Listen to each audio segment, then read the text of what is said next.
I feel like I've been like the arch villain of like leftist Twitter for like You're the reason Trump got elected. close to a decade. I mean, do you really think that like Nancy Pelosi, for example, didn't want single payer? Like, I think that she did. Yes. The topic of abolishing capitalism, I think a lot of my critics on the left think is a courage problem, right? They think that I am a sort of like cowardly sellout lib or whatever. Whereas I think that they have a wisdom problem. Like they're trying to change a thing that's not gonna change. My frustration with the left is more that when it comes time to actually elect, the energy is so oppositional. You don't even support Kamala Harris during the election. It's not like you say like okay, well, we'll get her elected and then we criticize. So let's talk about power. Let's talk about leverage. Yeah. Okay. Do I have more leverage against Kamala Harris before she's elected or once she's president for 4 years? I'm just not a church person. I don't want to do I don't want to be there. Marxist Bible study. I don't want to do their little mission trips to Cuba or whatever. Like, I think it's fine. I just don't want to do it. Someone who like is like smart on some level and is capable of being better than this, but she said something stupid on the internet, got extremely harshly criticized, doubled down, tripled down, quadrupled down, quintupled down, based her entire personality around how she was surrounded by haters and losers, and then it's just like this madness that it completely takes over your brain, and like you become like a shell of what you once were because your entire personality is now like rewired around like this constant sense of threat from this criticism that you're reading. Ironic. Leftists.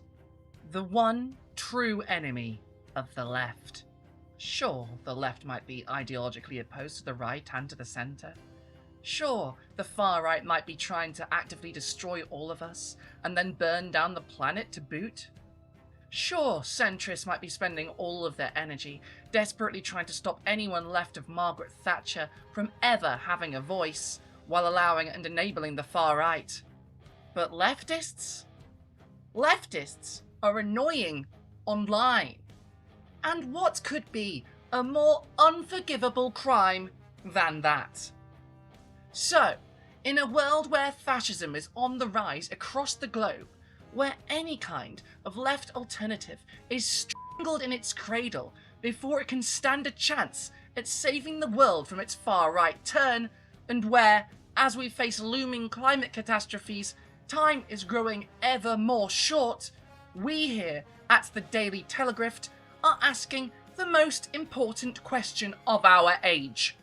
Namely, has the online left gone too far?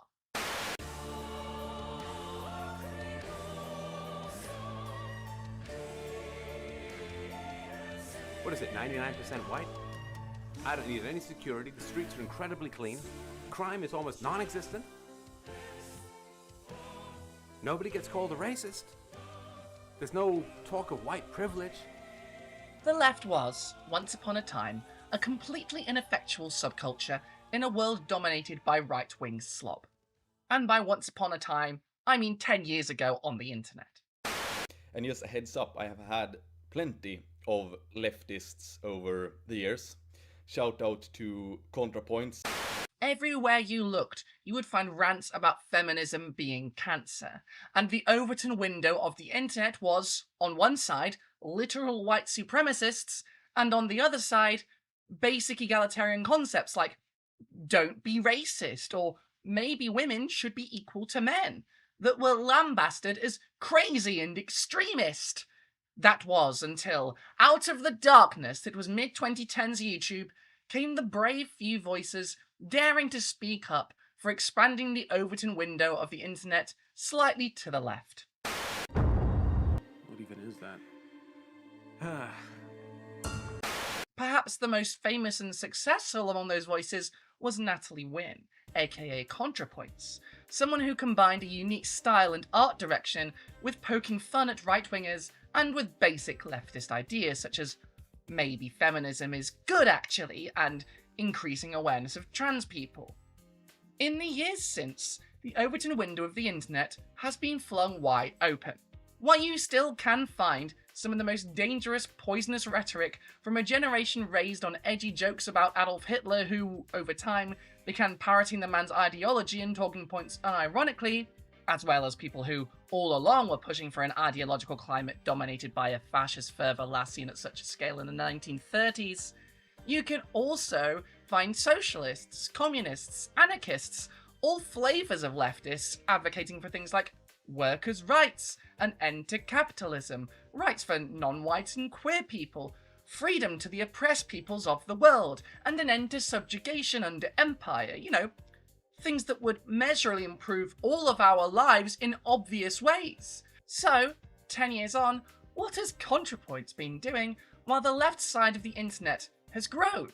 What has she done with the seeds that she helped plant all of those years ago? Source tells me the leftist influencers got out in time. Please, God. What would you do to help Cuba? I strongly advocated that we not elect a president who would invade them. It's actually the strongest form of support. Presidential elections are far more consequential than any other type of action, especially when it comes to influencing whether the US goes to war. It's trash. I really never wanted to talk about ContraPoints on this channel. In fact, I've actively avoided it before, so I'll try to keep this short. Don't look at the runtime of this video. Many years ago at this point, around the time of Trump's first term, ContraPoints was one of the first wave of so-called breadtubers, a fan-made term for left-wing YouTube, named after anarcho-communist Peter Kropotkin's seminal book, The Conquest of Bread. ContraPoints was never an anarcho-communist, neither was she an anarchist or a communist, as she outlined in an extremely revealing and very frustrating interview she did recently with Doomscroll. She was always a liberal, as she will now happily tell you, more a social democrat than anything the internet took her to be. How do you identify politically? I identify as like a left liberal at this stage, is how I would describe myself. I would say that I'm aligned with like the left wing of the Democratic Party, like AOC kind of politics. Well, AOC, at least at one point in her life, self-described as a socialist or a democratic socialist, at That's least, right. did she not? Yes, that's right. Would you define yourself that way as well? I think I would at one time also have. I think now I would say I'm probably more of a social democrat, but for me, my attitude towards politics is very it's very non-philosophical. At the time, on YouTube, getting your political video essays from anyone to the left of Mussolini was basically the online equivalent of witnessing the October Revolution with your own two eyes. It was so unthinkable. So, having someone with what is now clearly a fairly centrist worldview be one of the big main voices of the left online didn't seem as strange to many of us as it does now. And to be fair, the world has changed a lot in the years since. I want to address you, the people of Iran. I'm very clear. Israel must have that, does have that right to defend herself, and bears responsibility. A siege is appropriate? Cutting off power, cutting off water, Sakir? Well, I think that Israel does have that right. We will never give up. We will never concede. Are you still talking about Jeffrey Epstein? The rise of early BreadTube roughly coincided with the rising stars of Bernie Sanders in the USA and Jeremy Corbyn in the UK, for example. For many of us, having been raised in the aftermath of the fall of the Berlin Wall, growing up believing that, as Francis Fukuyama famously and extremely incorrectly said, we were living at the end of history, suddenly we were being exposed to ideas that were never even on the political horizon in our countries, never mind our minds. Millions of people, the world over, in this era, were discovering what socialism meant for the first time. And they were, in large part, introduced to these concepts through fairly lukewarm social democrats who, nevertheless, opened the door to a lot of ideas that had previously been deemed inaccessible. As much as many on the online left might find it embarrassing to admit today, there are thousands of people, including myself, who might never have been introduced to socialist ideas without figures like Corbyn or Sanders, who took the stigma out of the word socialism and made it clear that to be a socialist was to want to improve the lives of all people. Now, it's a little bit more complicated than that, obviously, but you don't introduce someone to socialism by forcing them to read Das Kapital at gunpoint. And despite what we now know about the politics of, say, liberals like ContraPoints, they did help a lot of people get to a place now where they are more knowledgeable about ideas they may not have even considered before, and where they can now organise for a better world, having moved far past the point of those who even lit the flame that got them interested in left politics in the first place. And yet, in the last few years, especially this last year, it's become increasingly clear that Natalie Wynn, for all she did to quell the effects of the alt-right pipeline many years ago, has become incredibly hostile to the left. I'm really trying hard not to say the sentence, like, political correctness has gone too far. I don't want to say that sentence, but like it is a little like stodgy over there. It's like, I don't know. Of course, I also think that like we all think that there's too much wokeness, but then we all completely disagree on which wokeness is too much. She would consider this a problem of the online left being annoying. But to paraphrase Thought Slime, that's ridiculous. Leftists are annoyed by leftists every single day. And from the statements that she's put out, to the tweets she's fired off, to the way she talks about the left in interviews, it's clear she is positioning herself as a contrarian to people to her left, on positions in which being a contrarian is clearly unconscionable, and furthermore, in her criticism, posed as if it is legitimate and well-reasoned, she's clearly demonstrably wrong. This is at its most stark, as you might all remember, with her stance on the left's response to Palestine, as well as the left's response to the fuel crisis in Cuba, and her increasingly belligerent attitude towards any kind of activism which isn't 1, voting, or 2, organising within the Democratic Party. I don't want to do I don't want to be there. Marxist Bible study. I don't want to do their little mission trips to Cuba or whatever. But I really, really didn't want to talk about this. I really try not to make critiques of other people in this content space. The leftish content space, I mean. Sometimes I screw up. Sometimes I do poke the bear, but most of the time, like every single prior time that Contra has come up in the discourse, I take a deep breath and listen to the words of Thomas Shelby. No fighting. No fucking fighting. No fucking fighting! There are people in this space, and probably in this comment section, probably in my fan base, that are fans of ContraPoints. And that's fine. I'm not saying you all need to denounce anyone. I'm not trying to cancel anyone. In fact, one of the things I am troubled by most about this whole saga is her insistence on punching to her left. In the face of existential threats to entire populations, of crimes against humanity, of some of the worst things to ever happen to anyone playing out before our eyes, she does not spend her time going after, say, Netanyahu or Trump, let alone the imperialist ambitions and crimes of the states of the United States and Israel, for example, but she spends her time criticising those to her left, who do things like spreading awareness of crimes in Gaza, something she claims makes things worse and doesn't help at all, or delivering aid to Cuba, which resulted in the comment I just read from before. Those to her left are bad for materially helping suffering people. They're bad for spreading word about suffering. They're bad for taking action against those causing harm. Okay, so what does she think they should do instead? Well, apparently vote. And this is really why I didn't want to talk about ContraPoints.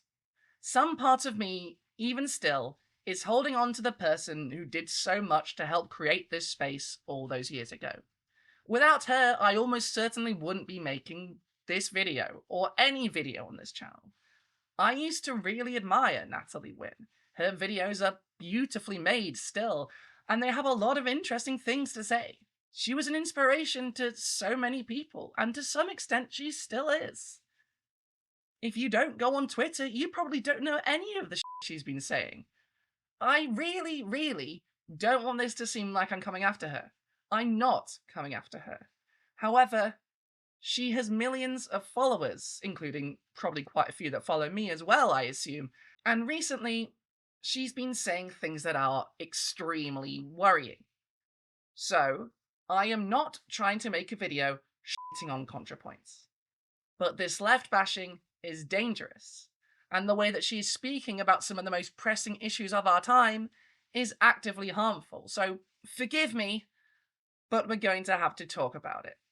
You had this kind of right wing that seems sort of fun. I'm also irritated by moralism, basically, right? Like, I find that I'm attracted to the transgressiveness. And this is where I've caused myself to become an arch villain of the online left recently, is I also worry that there'll be a backlash to that as well. A backlash to what? Well, a backlash to the visible spectacle of Israel's cleansing, which kind of, I think, has led many people to have an almost obsessive fixation on Israel and Zionism as like the great Satan. Being one person supposed to represent a whole group of people, like, it's an impossible task. And it led to a series of problems that just plagued most of 2017 for me. Right, people thought I was supposed to be transsexual Gandhi, and at the same time, a lot of people on the left, because again, there was not a lot of leftist YouTube back then. They also wanted me to like be gay Lenin or like lead the revolution or whatever, and like I was like not up to that. But if people thought I was doing things the wrong way, basically, they would feel that I had betrayed them. That hurt much more than any amount of like 4chan or transphobia harassment. I'm open to criticism, but it's that people were accusing me of essentially being a profiteering careerist who was like throwing all trans people under the bus. It was so hurtful to me that I just couldn't function for a long time. And to this day, I'm very reluctant to accept interviews. I'm very reluctant to agree to do events just because I'm afraid of that happening again. And I've had to really change the way I act online, knowing that I'm going to have to deal with that. So one of the ways I've decided to deal with it is not tweeting. Twitter is bad, and you shouldn't do it. 7 years ago, ContraPoints did a talk at the XOXO Festival about her YouTube channel, her journey, and how becoming a YouTuber, then becoming a trans YouTuber, and then becoming a famous trans YouTuber complicated her life. From not being able to become the big gay Lenin her fans wanted, to getting her first taste at internet vitriol for taking pictures with some unsavory characters, not that unsavory character, that would come later, for agreeing to be interviewed by a transphobic journalist, and agreeing to debate the archetypical far-right pick-me trans girl Blair White. But if any of you, like me, saw this talk when it came out, you would remember it for this moment, where Natalie stands in front of a big screen that says, "Do not tweet."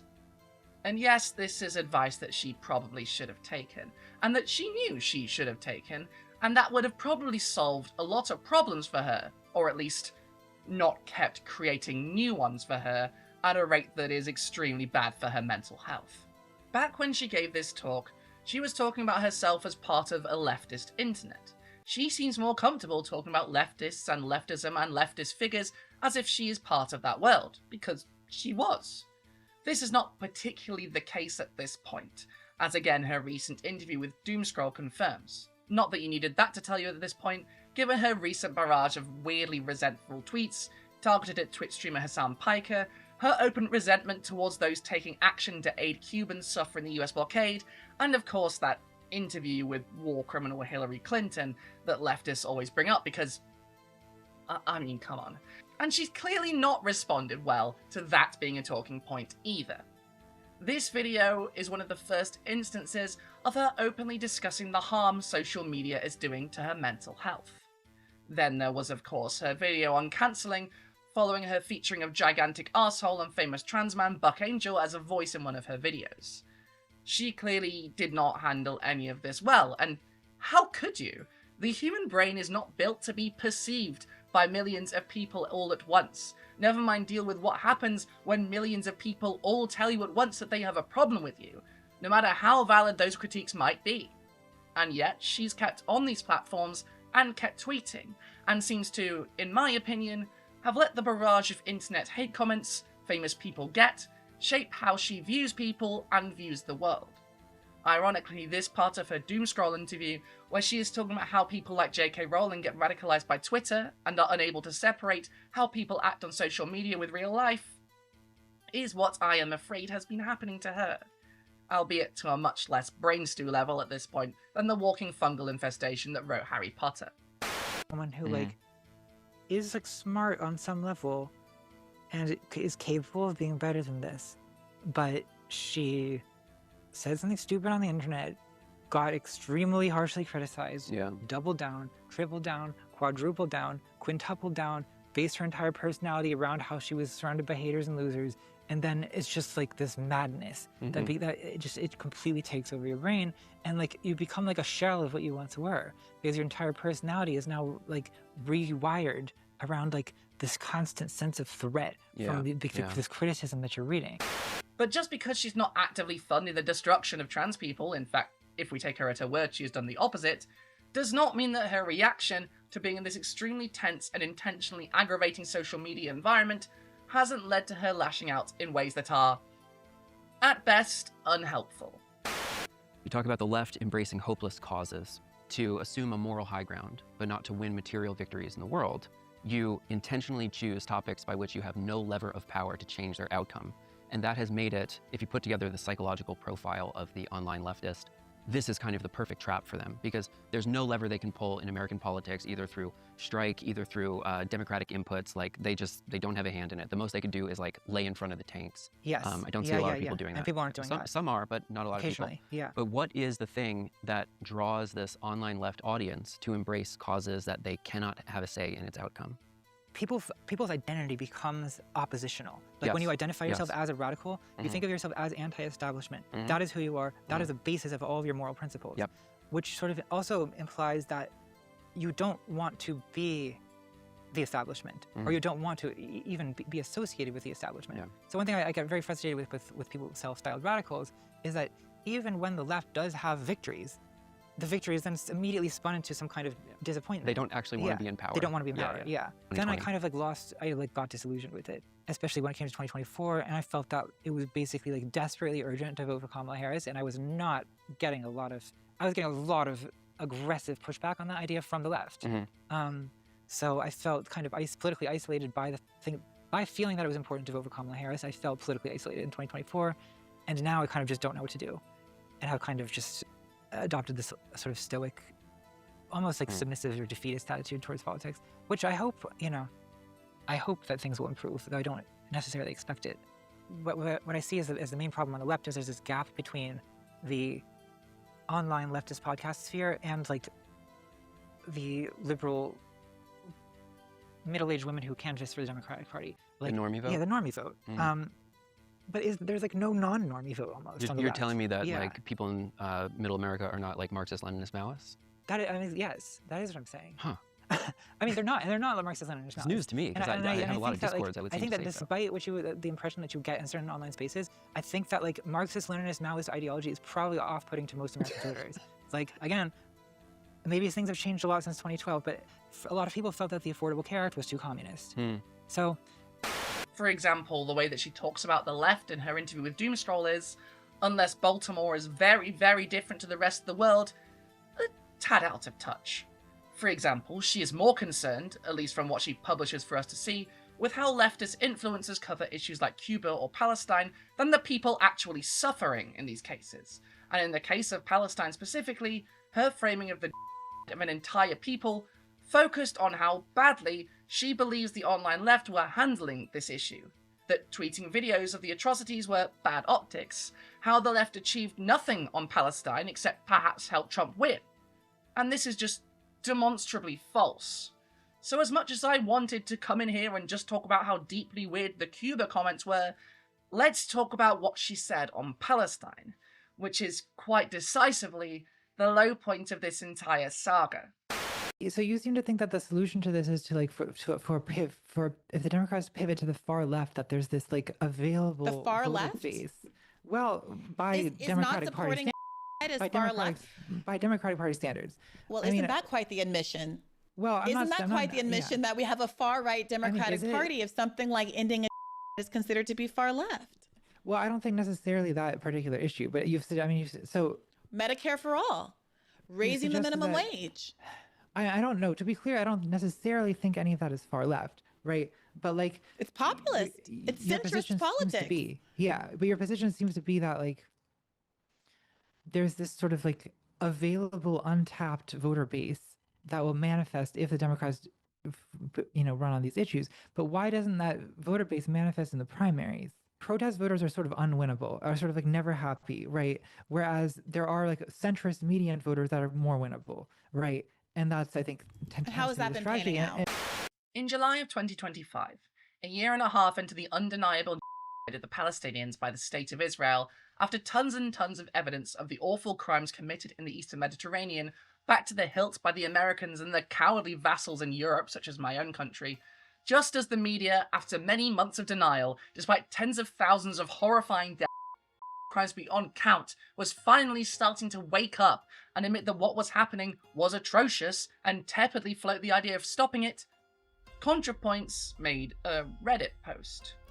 The context here is that since October 2023, the left wing that had long since moved past Natalie Wynn's politics was screaming from the rooftops for people to pay attention to what was happening in Gaza and take action. Many people did. You might have heard of the Global Summit Flotilla, or Palestine Action, for example. Finally, the narrative looked like it was beginning to give, if only enough that the vast majority of people on the ground understood what was happening, even if our mainstream media and politicians continued to try and deny it. And arrests and condemnations of those who attempted to do something about it did continue. Because of the size of Natalie's platform and her status as one of the founding voices of left-wing YouTube, whether she would take that title herself at this point, and because of the sheer horrors that were happening before our eyes, ContraPoints rightly received a lot of criticism for not speaking out, for not calling what was happening in Gaza what it was, and demanding that people and her government do something about it. There was, in specific, a video by The Tabernacle around this time, criticising the big three creators considered once upon a time to be BreadTube, for saying nothing about the crime of all crimes happening right in front of their eyes, and with support, money, and weapons from their governments. ContraPoints obviously being one of those big three. I can only assume that this was the straw that broke the camel's back here, because ContraPoints went from basically ignoring anything that was happening in Gaza to posting on Reddit, outlining what an outline of a ContraPoints video on Palestine, or as she put it, I/P, would look like. It was, to put it extremely mildly, not a good look. So, many leftists feel betrayed because I haven't made a video on Palestine. Do they actually want a ContraPoints video on Palestine? Will they be happy if I get in the bath and pour milk on a mannequin of Benjamin Netanyahu? No. I have posted about Gaza occasionally, and have quietly given money to Palestinian aid organisations, but I think what leftists really want is for me to join in their chorus of anger. They sense some hesitation on my part, and are judging me very harshly for my presumed opinions. I'd rather be judged on my actual opinions, so here they are. So, as you can already see, this whole post is framed as a reaction to the anger of the online left. She is responding to what she sees as a furious mob demanding that she grab a pitchfork, when clearly what people wanted was for her to talk about the most pressing issue of our times. A literal genocide is happening, and she, one of the biggest names on the left, had very little to say, while tens of thousands were by provided by her own government. And it's not like there were blueprints for how to handle this. YouTuber Sean, another breadtuber that came up around the same time as Natalie, pretty swiftly made an excellent video educating people on Palestine and what was happening there. It's not much to ask that someone who is respected as a figure on the left should have a strong public condemnation of a literal genocide happening, available for all to see to inform her million-strong audience, to educate people. But she didn't do that. She did state her opinion, but clearly most of her outline is more about how it's hard to be pro-Palestine because the left is so annoying about it, that she finds the way people post about, again, a literal genocide, distasteful and bad optics. In fact, she partially blames the pro-Palestine movement for getting Trump elected, and goes out of her way to make it clear she finds the term Zionism uncomfortable. I don't know why she thought this was necessary, but it is what she posted, so rather than reading out the entire thing, here is a particular passage of interest. There was no reasoning or protesting Israel out of what was to come, nor was it feasible for the US to withdraw aid to Israel on a time frame that would make a difference. It would have required replacing most of Congress and overturning decades of bipartisan strategy and diplomacy. Even in the best case scenario, it would have taken years. Now, this might make sense to you if you believe that the only legitimate political action you can ever take is voting. Might voting in politicians, less susceptible to AIPAC and other similar organizations, and more sympathetic to the Palestinian people help? Well, yeah, sure, but that would take years. Instead, people did much more than that. Students occupied campuses to protest their universities' investments in Israel, and while most of them faced violent crackdowns, some of these occupations did, in fact, result in their organizations divesting from Israel. Millions of people around the world participated in the boycott, divestment, and sanctions movement, using their own consumer choices to hit companies that were invested in the Israeli state and its war machine in the wallet. Many of us boycotted these companies for the first time in the wake of these horrors.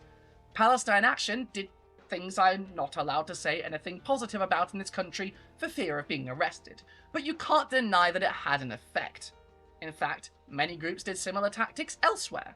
Sabotage of Israeli and affiliated military companies began, forcing closures and damaging equipment. Flotillas were arranged with activists from around the world to attempt to deliver aid to Gaza, and while they were intercepted, the high-profile nature of the flotilla drew massive attention and public condemnation of Israel for clearly blocking desperately needed aid to break a famine they were so clearly intent on continuing. Massive strikes in Italy led to port disruptions, with Italian dock workers threatening to shut down all of Europe.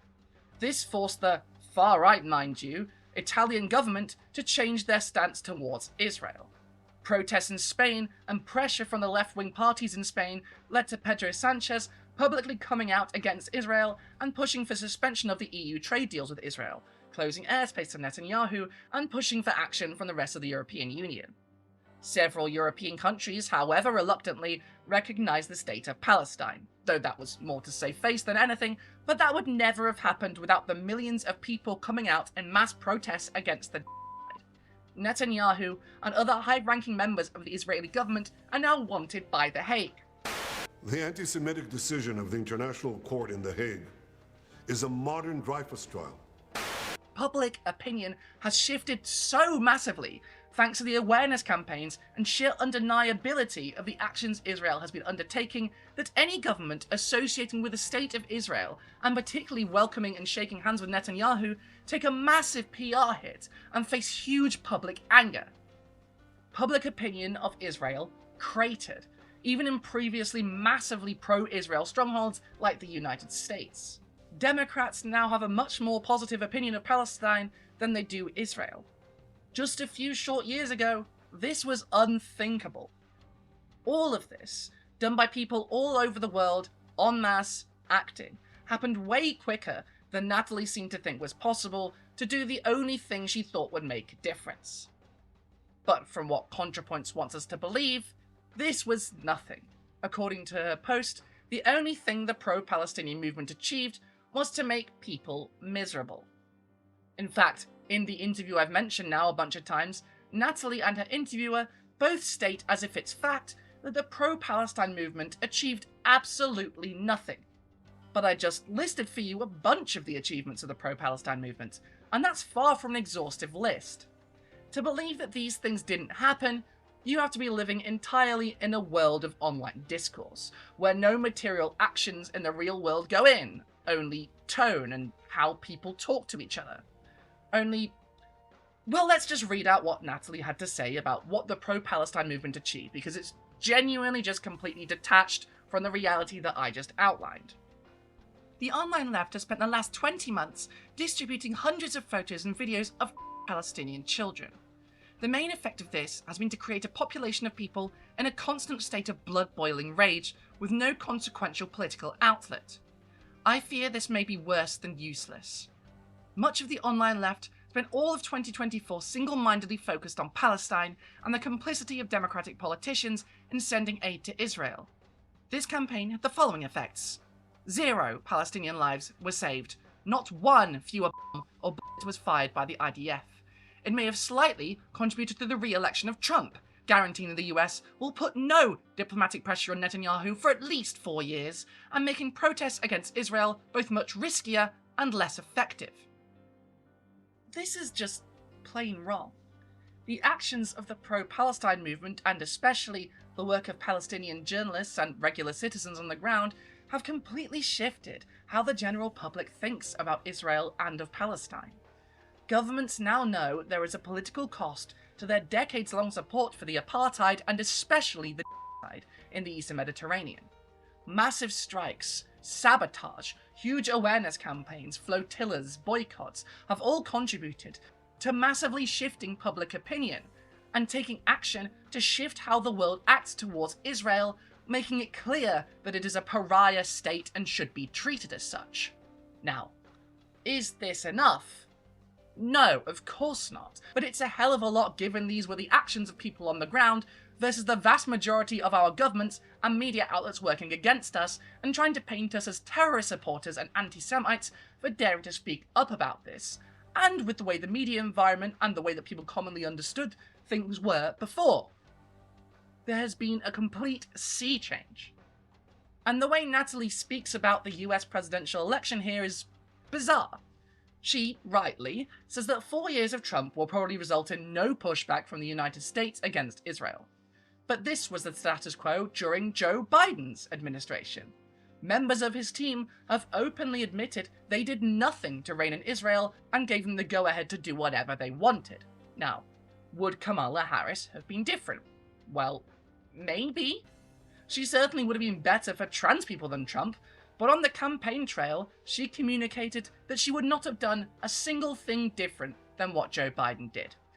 Would you have done something differently than President Biden during the past 4 years? There is not a thing that comes to mind in terms of, and I've been a part of most of the decisions that have had impact.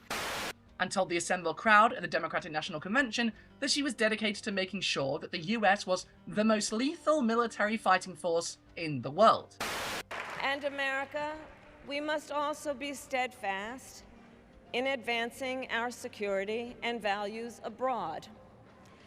As Vice President, I have confronted threats to our security, negotiated with foreign leaders, strengthened our alliances, and engaged with our brave troops overseas. As Commander-in-Chief, I will ensure America always has the strongest, most lethal fighting force in the world. Not exactly the words of a peaceful dove, and not the words of someone signaling that they are going to break with Biden's policy of arming and abetting the genocide.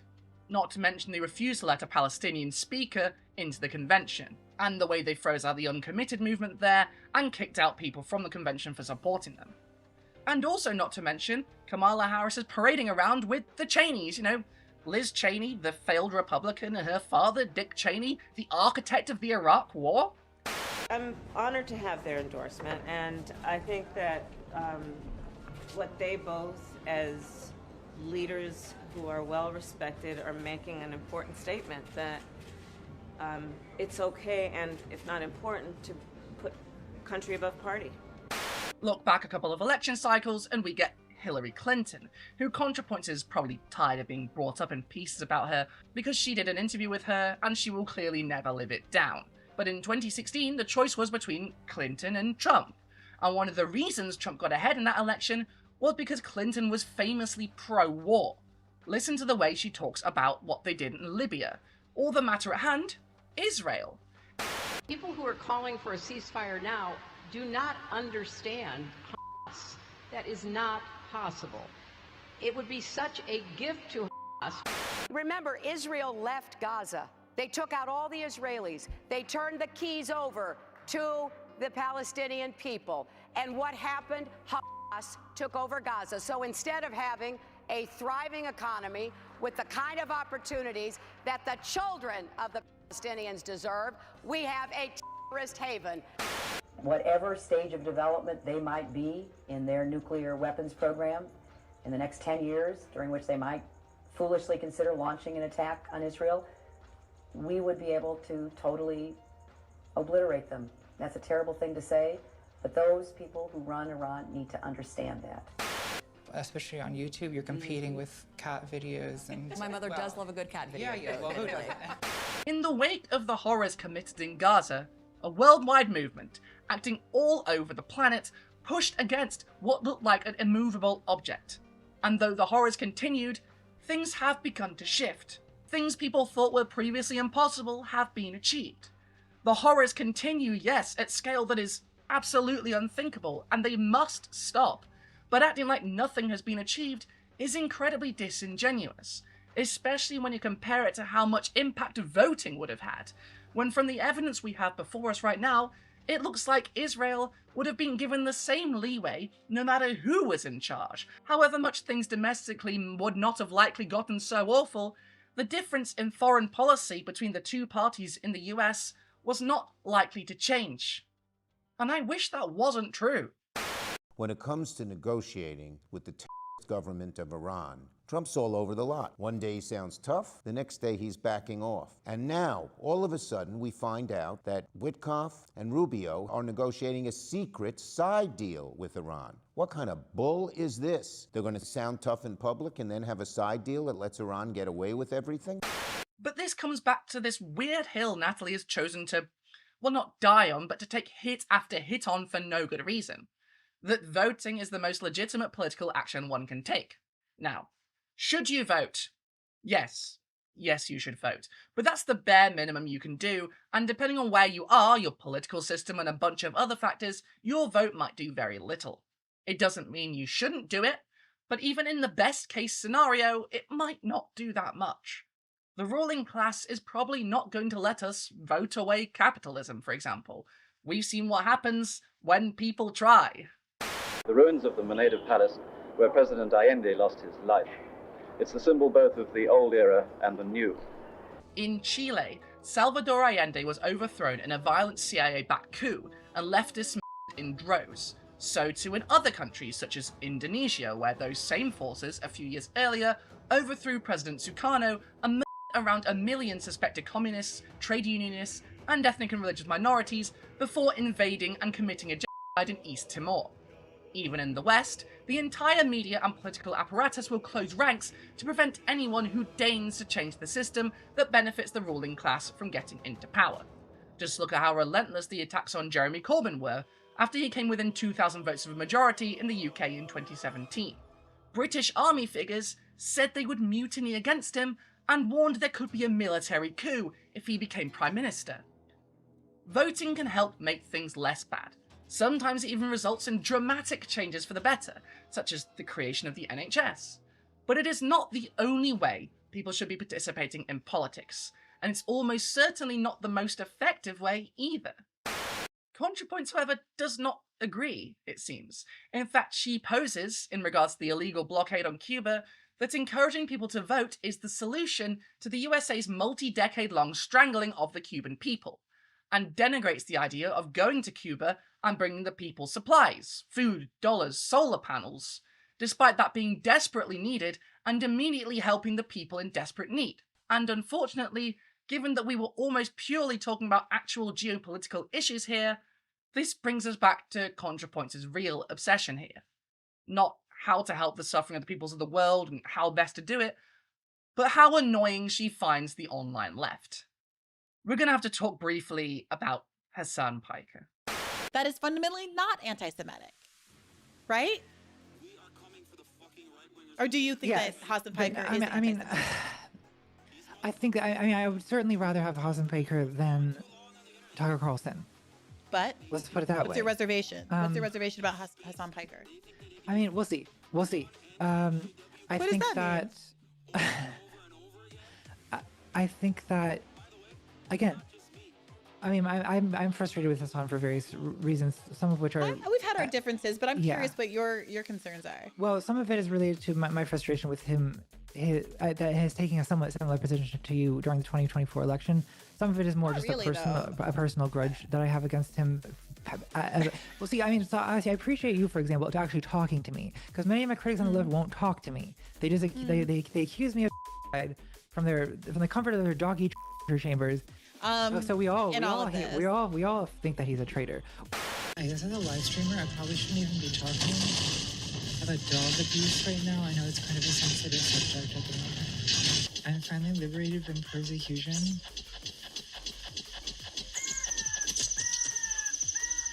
I'm sorry, it had to come at the expense of a dog. If you read what she said and agree with her, you're objectively wrong. And I mean, I can only tell you what the truth is, but you will probably never agree with me. Because part of the problem that you are exhibiting here is fundamentally unsolvable. You have to solve it on your own. And that is that it is not the left that is showing these images of Palestinians being. It is Palestinians that are showing these images.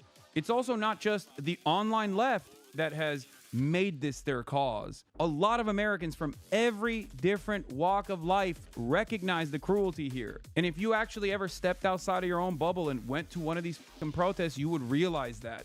If you ever actually participated in something, if you ever actually stood for something, you would realize that. How is this any different than when a racist person says, "Oh, you calling me out for my racism is the real problem here, not the very fact that I'm doing something racist." It's the same shit. You showing me what my tax dollars are doing to the Palestinians is hurting my feelings, and it's politically unsolvable. I've completely given up. It's nihilistic, and you should give up too. That's what this is. Just let them die. Why do you make this a bother?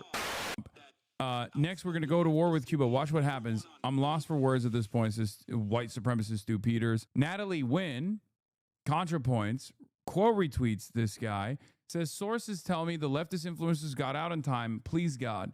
I don't know what the wrong with her. I don't know what happened. Dude, she equated you to a wife beater the other day as well. She's gone off the deep end. Yeah, I don't know what's wrong with her. I hope she is, I hope she's doing all right. I wish her well. The American mainstream news has been having a fit over the existence of former The Young Turk's nephew baby, the face of the woke bay meme from 10 years ago, and political commentator Hassan Piker recently.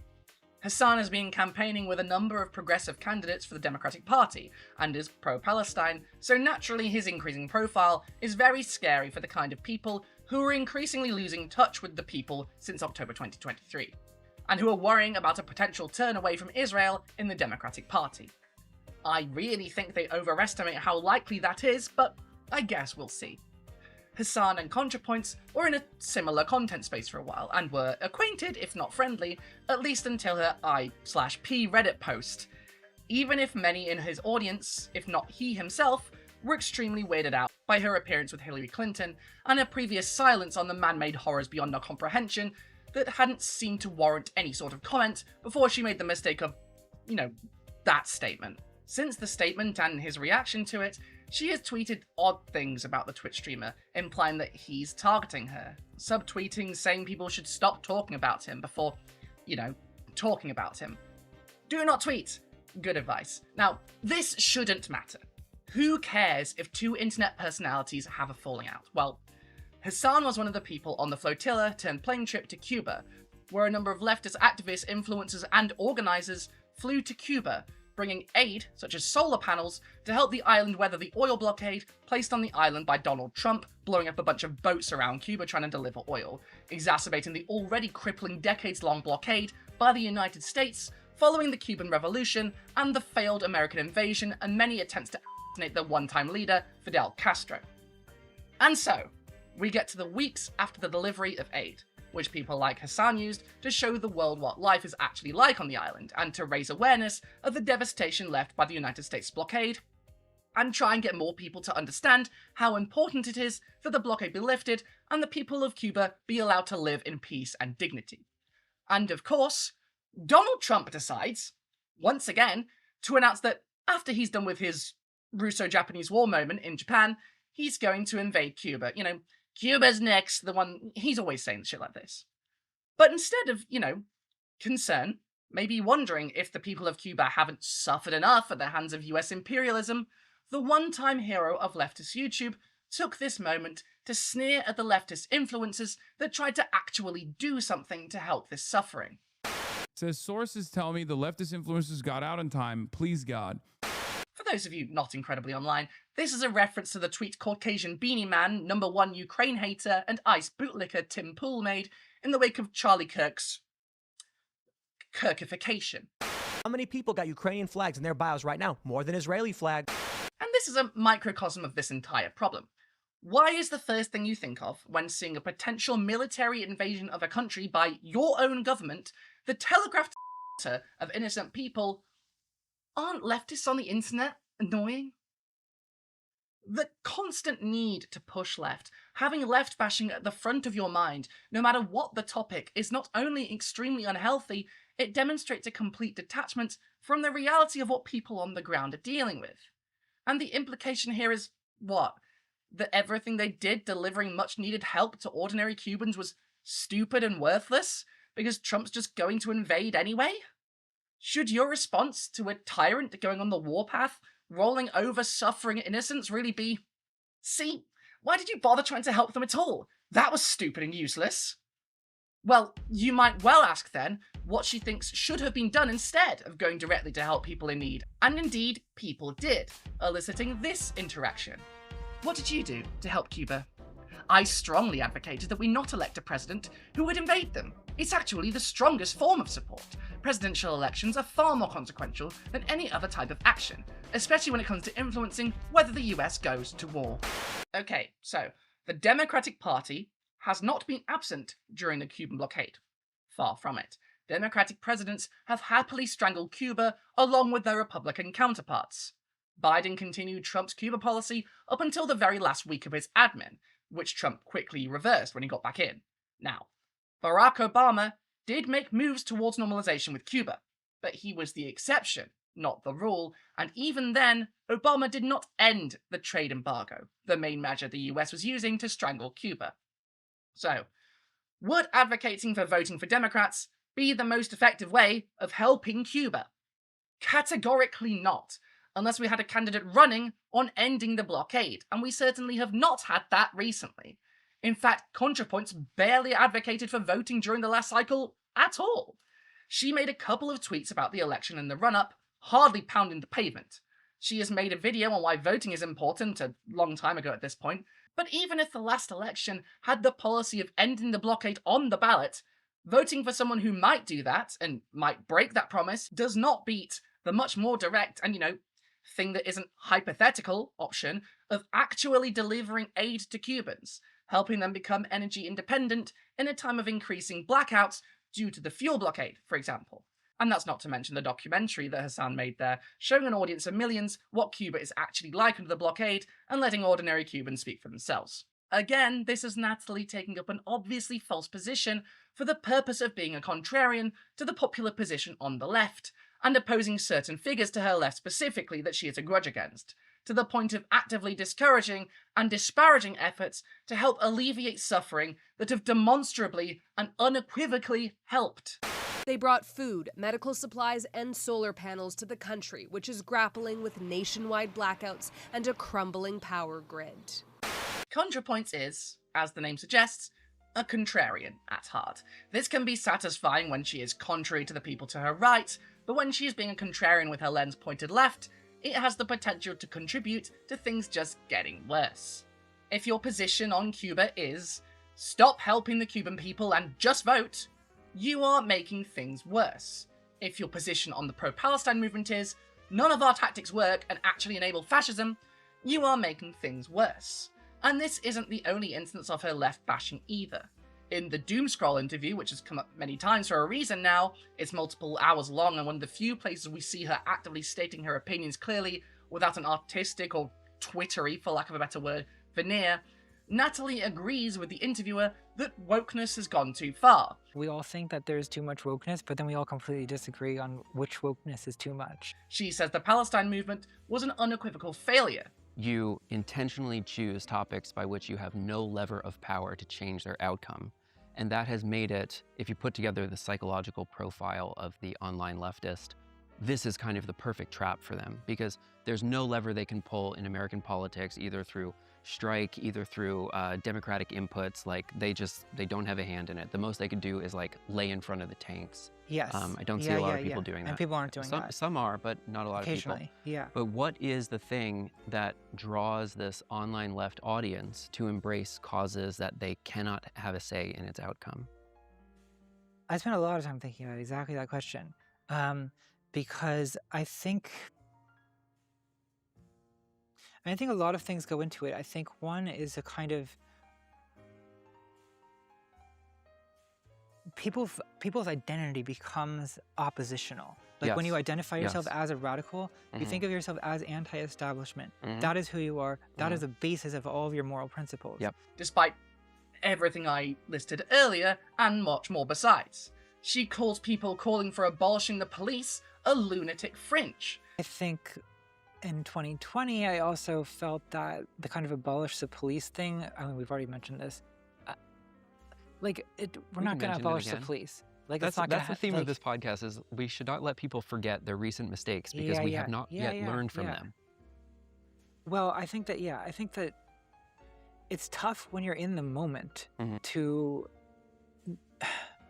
because the thing is, like, oftentimes, like, arguing against the lunatic fringe of your own side does kind of become a prelude to some, like, rightward trajectory. And she thinks we'll never achieve socialism, so we shouldn't even try. We should focus on trying to achieve what little gains are politically feasible under our current capitalist system. The topic of abolishing capitalism, I think a lot of my critics on the left think is a courage problem, right? They think that I am a sort of, like, cowardly sellout it or whatever. Whereas I think that they have a wisdom problem. Like, they're trying to change a thing that's not gonna change. The thing is, even if you agreed with her there, which I categorically do not, you don't win things by demanding the bare minimum, or you will be negotiated down to less than what you needed to make even a crumb of difference. Even if you were a lukewarm social democrat, you would be bettering off arguing for socialism. That's how we got things like Nordic social democracy and the welfare state in the first place. Compromises by capitalist states to the masses that demanded socialism. 20 shekels. Right. What? They were. Wait a minute. Well, we're supposed to haggle. Natalie isn't interested in leading the charge, however. In fact, she's made it part of her mission in recent months to denigrate people who are trying to push for more. She is happy that Zohra Mamdani is mayor of New York, but she wouldn't want much more left than that to hear her tell it. She restricts what she thinks we should be demanding to what is currently possible in the right moment and in the space we are in now and what people are currently ready for, instead of pushing for more and better conditions, instead of educating and persuading people to stand up for themselves and demand a better world. Demand more. Demand a world we can live in. And this isn't to get too Marxist and accuse her of being a tailist, even though, well, maybe, but that by insisting that a better world is not possible and making jabs at people trying to push for a better world, she is encouraging the very doomerism she accuses the online left of perpetrating, discouraging activists, empowering those at the top to prevent gains from being made, limiting what is possible to little tweaks around the edges that won't disturb the status quo enough to get anyone mad enough to react. And this is a shame because as much as people try to downplay what she once was to so many, she used to be the opposite of this. As much as, yes, she wasn't calling for revolution or anything back in the day, she was never Big Gay Lenin as she put it, she gave a lot of people hope. She did de-radicalize some on the far right. She did teach many people who never would have heard of trans people that we are just people, that we can be kind and creative and funny. She opened a space for the left that was sorely needed. And it's a real shame that she seems to be against those trying to help make the world a better place, many inspired by her work at some point or another, and would rather give up, not change the world, only nudge a little here and there, and poke fun at some of those who still have the gall to think a better world is possible. And I do think this is downstream of her time on social media. The way that she has dealt with her audience and people reacting to her, especially on places like Twitter, has convinced herself that leftists are a certain way, that people think a certain way. But anyone who spends way too much time on that damned website, like me, will happily tell you that people are not like they are on Twitter in real life. The world outside your window isn't out to tear you down as much as it might seem on social media. Even I am not here to tear you down. I want to help you. I want you to become the person we thought you were. But you were the person who inspired us. I want you to recognize that people criticizing you are not attacking you as a person, but trying to challenge your ideas and helping you see where you might have gone wrong. Stop punching left. Get back to punching up. Remember what it's like to punch up and why people do it. We shouldn't be getting comfortable with this broken system. We shouldn't be sitting at the table with those in power. We shouldn't be saying no matter what, we must keep these people in. We should be challenging them, demanding they make this world livable for the people who have been left behind, and end suffering in Cuba, in Palestine, in Sudan, in Congo, everywhere. Hell, in your own country. It might seem to you like nothing can change right now, but that's just not true. I'm sure, because you're smart, smarter than me probably, that you've read Mark Fisher's Capitalist Realism, so you don't need me to tell you that the perception that there's no alternative other than capitalism is not natural or true. It is the message of those intent on maintaining capitalism and all of its worst attributes. Capitalist realism, in the wake of the fall of the Berlin Wall and the end of history, has convinced the vast majority of people on this planet, it seems, and you, if I am to take what you said in the Doomscroll interview at face value, that capitalism is the only viable political economic system. It has created a world in which it is impossible to even imagine an alternative. You talk like you cannot imagine an alternative. But you used to be able to. You know. And you shouldn't acquiesce to doom or cynicism. We can still make the world a better place. You taught many of us that. Even if you didn't mean to. You can still return to being someone who opens horizons instead of closing them. You can still be that figure. You can be that figure again. If you can forgive the online left for what you think we are and what you think we've done, what is the point in living in this position where you believe that things cannot get better? You should join us. You can start hoping again. After all, we live in capitalism. Its power seems inescapable. So did the divine right of kings. And you can use your art and your words to push for a better world once again. I missed that ContraPoints. You might say she didn't exist. Well, maybe she didn't. But she still can. And if you're not going to take that advice, then at the very least, take your own. Do not tweet. Hey, thank you for watching this video all the way to the end. If you liked it, give it a like, comment, subscribe, hype the video, press the bell, hype bell. Those are the important ones now, I hear, but you should also subscribe and give me money because I need it to live. You can give other people money as well. I'll probably put the Archibald link in the bottom thing. I've put them the link to Ahmed from Gaza here a while ago. Still need help. People aren't paying much into Palestine right now because of everything else that's happening, but they're still suffering and they're still being, you know, they're still all getting the brunt of it. So give a little, and if you have a little left over, you can give some to me as well. That'd be cool. You can give one-time donations on Coffee or PayPal. Links below as always. Or better yet, sign up to my Patreon or YouTube membership where you get occasional early videos. Uncensored versions of videos where they have been censored, like this one probably is. Access to the members-only Discord. My Nintendo Switch friend code. Exclusive content such as long-form interviews with people who've been on the show before. And other good stuff. And also, you'll get your name read out at the end of each video, just like these lovely people. Dan-Shaped Blob, Caddick, Achoo, Graffitia, Ikachu, Jonah Fart 2, Cat read his fart noise out. Uncast Shadow of a Southern Myth, Rain, Michael McGrawty, Will, Alexander Barnes, Reesnet, Ken Sword, and Andrew Steele.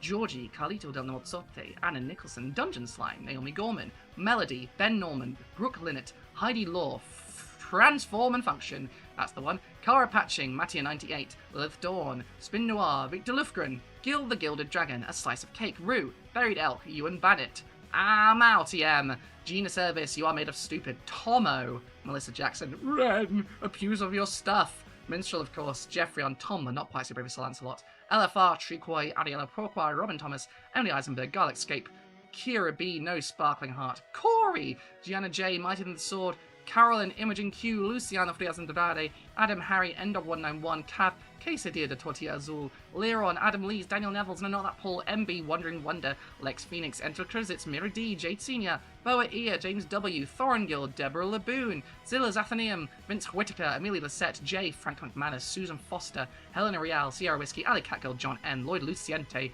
Jason Cribbett, Raven Tempest, Shield Vaden, Ron Podolsky, Nightlight, Plushy Jesus, Casual Observer, Manta Ray, Courtney Burmack, Sleepy Slug, Soma Piglet, Brain Dew, Sharty Wolf, Deanna McMillan, Caroline Reglado, Alexander Lilly, Howard Lott, Robert McCallan, Sabrina Wade, Montana Schmidtbauer, Zach Bevan, Meow Miowski, Kamui, Eva Kebab, Marty Hunt, Jane Luciferian, Melissa Allen, Ataraxis Bills Things, and Sarah Francesca Smith. Thank you much. Thank you much. Thank you much. Thank you so much for listening and watching and all the other senses that you do. Tasting, smelling, I don't think you did that unless YouTube's really changed. And to be fair, based on the amount of money I'm getting, it is changed for the worse, but not in a way that makes people be able to smell my videos yet. I hope everyone had an okay time with this one. I know that some people might hate me for this one, but I had to talk about it. I've been putting off talking about this for ages, and I just can't keep it anymore. I need to talk against the left bashing from one of my previous heroes who is doing some unhero-like behavior and has been for a while now. And this is why you don't have heroes, kids. Don't look up to people because they will disappoint you. And I say that as someone who was a fan of J.K. Rowling as a kid and Graham Linehan as a teenager. You can imagine it gets worse from there. And obviously Contra's not as bad as those things, but I still think it's important to point out what's going on and sort of maybe encourage her to actually listen, because I feel like, you know, I feel like I'm being reasonable. I'm a reasonable person. I try to not be like too jabbing or anything like that. I want to reach out. I want things to be better. I want her to want to help. I want things to be better. I want people to change for the good. And I think she can still change for the good. A lot of people don't, and that's okay. You don't have to believe like I do.